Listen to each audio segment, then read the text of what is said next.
O'zbek sport olamida katta janjal. O'g'il bola gapirdimi, gapiga javob berish kerak. Rahmonali ismli biznesmen har bir sportchiga yutgandan so'ng berayotgan avtomobillar aslida sportchilar tomonidan olinayotgan kreditmi? Xotiningizni hijobini yechtirib ko'chaga olib chiqib qo'ydim. Mana avtosalonga qo'yib qo'ydim deb xotiningizni reklama qilib bo'lgan odamsiz aka. Oktagondagi sportchilarning deyarli 99% zo'r g'alatdan bundan qarz olib chiqadi va u yerdagi berilayotgan sovg'alar o'zlarining nomiga aformit qilingan kredit bo'lganligi rostmi? O'zingizda reklamangiz uchun sportsmenlardan shuncha foydalanib, bola bechoralarni barini bo'yniga mashtan qilib qarzdilib tashlasizmi aka? Ushbu holatga jim qarab tura olmagan bir necha katta topoviy sportchilar, jumladan Nursulton Ro'ziboyev, Dostonbek va boshqa sportchilar barcha haqiqatlarni oshkor qildi. Keragi, hozir har xil gaplar, negativ gaplar kuchayapti. Meni shaxsiy fikrim, bu inson faqat o'zbek sportsmenlarini qo'llab-quvvatlaydi. Ammo ushbu bo'layotgan holatlarga biznesmen Rahmonali aka ham o'zlarini fikrlarini bildirib o'tgan. Aziz yurtdoshlar, bu videoda qoling, siz bilmagan sirlar oshkor bo'ladi. Ba'zi bir biznesmenlarning qilayotgan ishlarini ham ko'rib olasiz. Eng ayanchlisi PR uchun, tanilish uchun bo'layotgan ishlar haqiqatan ham yaqa tishlatadi. Agar malol kelmasa, kibrli bo'lmasangiz bir dona like, ikki og'iz fikrni kommentariyaga mixlab qo'ying. Biz esa videoni boshladik.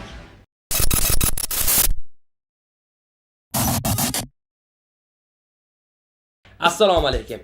Kechadan beri Instagram tarmog'ida bo'layotgan video muhokamalar keng tarqalmoqda va odamlar hayron bo'lmoqda.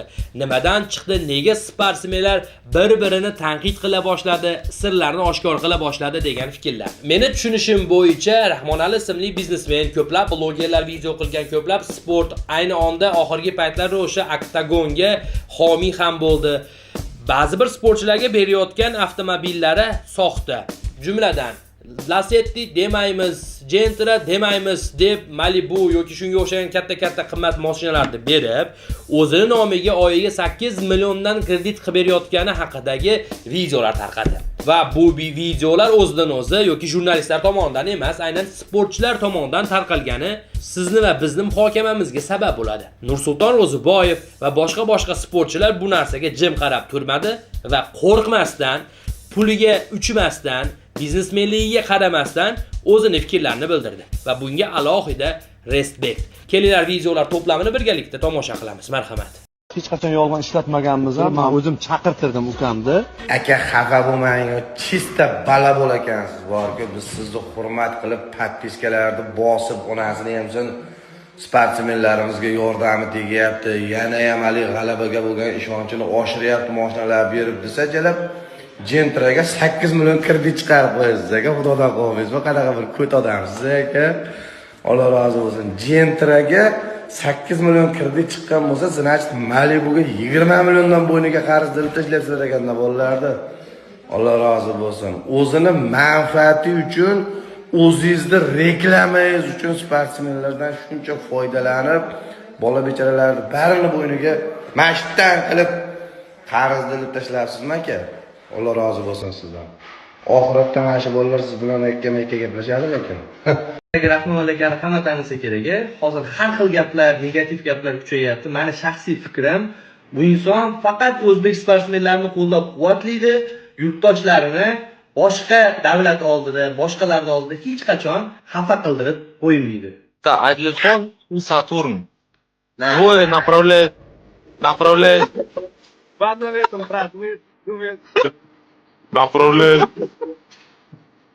Mayli, Odilxonni, Saturnni, Taysonni aytgan. Ular normani urushni bilmaydi. Media qiladiganlar yoqmaydi u insonga. Hammasi Tayson tovoga. Bilmasalar bilib qo'yinglar. Zato u inson Erkibulanni yomon ko'radi.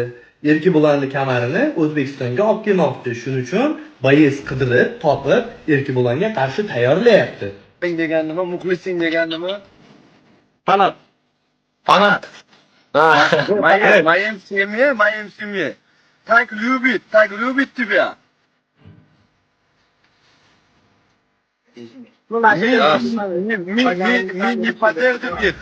Мы не поддержим их.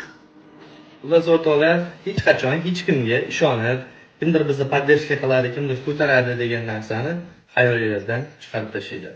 O'zimizga o'zimiz sponsor, ota-onamiz sponsor, Allohimiz sponsor. Bo'ldi. Shunday ekan, to'xtamaymiz. Hammaga omad yor bo'lsin. Bizning yo'limiz juda ham uzun. Atrofdagi narsalarga e'tibor bermaymiz. Hammaga omad yor bo'lsin. Barchaga.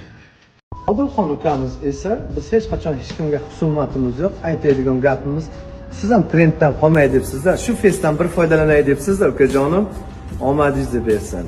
Bizda aytadigan gapimiz, sizni shapaloq yegan videongizni ko'rib chiqdim. Sizni oringiz uchun ham albatta erka bo'lamdan Xudo xolasa javobini olamiz. Omad Nursulton akani videosi lekin yomon bo'pti lekin bilan. Nasib aytyapman-da men yomon ketdi, orashni. Shu gap kerakmidi? Yo'q, men oxirgi gapini aytayapman. Sherali aka, Jonaliyev, assalomu alaykum. Salomatmisiz? Hozirgi holatni Yomon gapiribdi.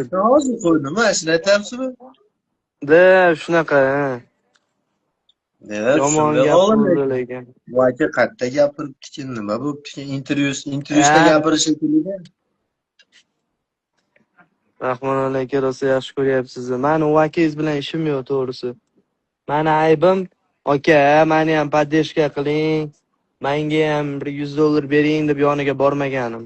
Men javob beraman. Aka, bilasizmi? Mahmud aka bilan bilasizlarmi qanaqa tanishganmiz? O'sha 2018mi, 19mi Zuba deb video chiqqanimda akam meni yomon ko'rdi. Bilet sportsmenlarda, o'zbek sportsmenlarida unaqa shou meni chiqmagan deb meni urmoqchi bo'lgan aka. Undan keyin men Aktobon bilan shartnoma qildim, chiroyli bo'y ko'rsatdim. Shundan keyin aka-uka bo'ldik, boshqa qildik. To'g'risi o'sha paytdan beri aka yaxshi taniydi, birortasi aka podдержка qiling, boshqa demaganman. Mana nechta sportsmen ko'rib turgan bo'lsa, chiqaman degan odam ko'rib turgan bo'lsa, sponsor degan narsani unutinglar. O'zingizlarga o'zingizlar sponsor. Hech qachon u Bollywood, Gollywood kinolardagi birov kelib turib ko'tarib qo'yadigan narsa yo'q unaqa. Bolalar menga podpiska tashlaylar, pizdes. G'iybat. Ya'ni kreditga вообще ba'zan qochib qoladi. Aka, Anvar aka anchadan bir gapirib yuradi. Aka deb. Mayli, xo'p, masalan, Anvarni o'zi oldindan bilgan bo'lsa, taqdirda ham aka shu narsani bilgan deyapti. Unaqa qilyapti, bunaqa deyapti. Aka, shuncha pul sarflayapsan-u, hayb qilyapsan-u, vertolyotlar minib. Ber o'sha qiynalgan bola 57 da Anvarni yutadigan bola yo'q, pakashto aka O'zbekistonda oktagonda. O'sha bola bitta chempion, necha 10-0mi, 11-0 ham. Yordam bersin o'sha bolaga aka, dushi. Shundoq. Bo'y qilsin, bitta bo'y qilsin, nima bo'y qilsin? Bo'y qilish aka maqsad nima? Bo'y qilsa avtolizada olib chiqadi, ko'taradi, keyin soqqani to'la beradi. Shunday Alloh uchun yordam qil, bo'ldi, u bola UFC'ga ketadigan bola, harakat qilib, hech kim unutmaydi. Bayez, masalan, agar sizga birorta sponsor yordam bergan bo'lsa, o'sha insonni unutib qo'ymaysiz, to'g'rimi aka? Bo'ydan keyin aka, dushi deb qo'yasiz. Yo bo'lmasam rahmat aytasiz, borib tur aka, shunchalik qo'llab-quvvatlayapsiz. Rahmat deysiz.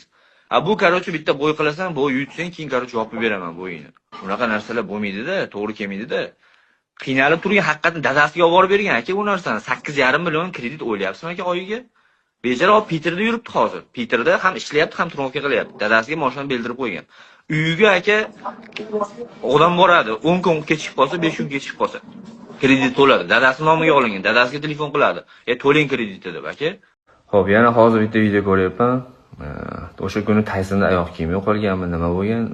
Yana o'sha videoga olib tur, oyoq kiyim bergan video qilani bechara bolalar ham sodda, yosh sportsmenlar.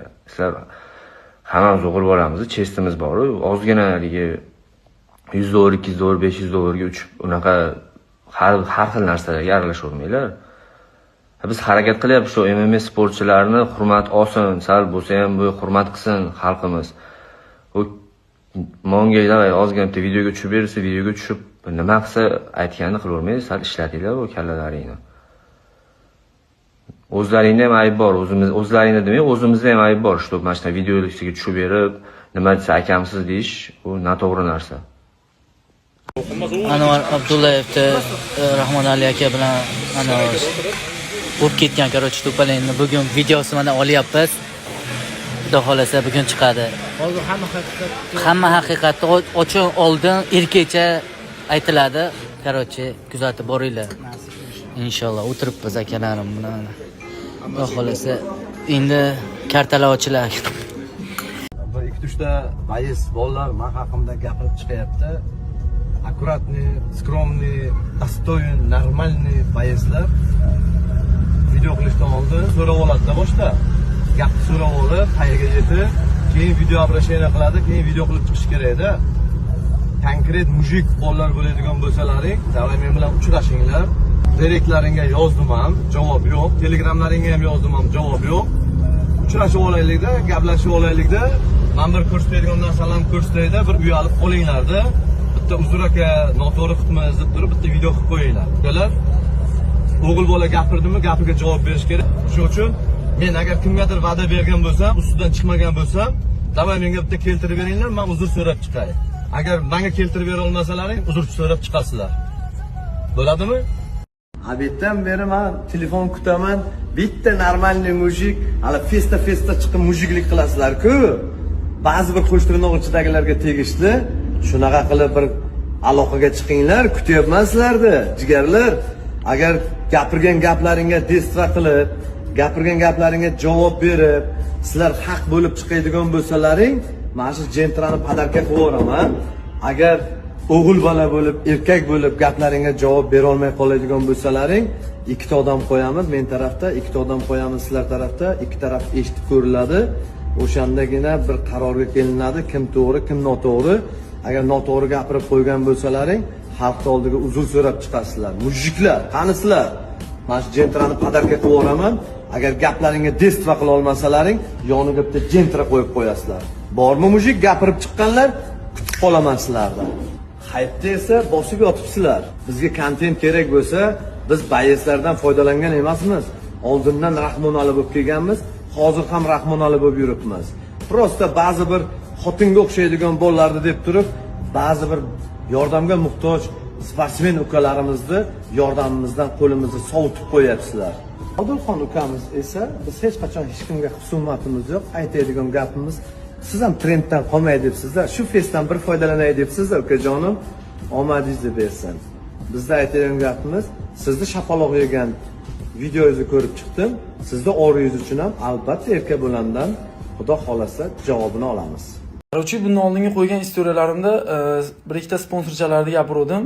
Hozir ismini aytmagan edim kimligini, lekin o'zlari chiqib hozir u debdi, bu debdi video chiqarib hamma atmetik qilib meni qo'yib yotishibdi, no atmetik qilib yotishibdi. Shunga dostoyniy mujik, erkak noto'g'ri, agar noto'g'ri gapirib qo'ygan bo'lsalaring, xalq oldiga uzr so'rab chiqasizlar. Mujiklar, qanisizlar?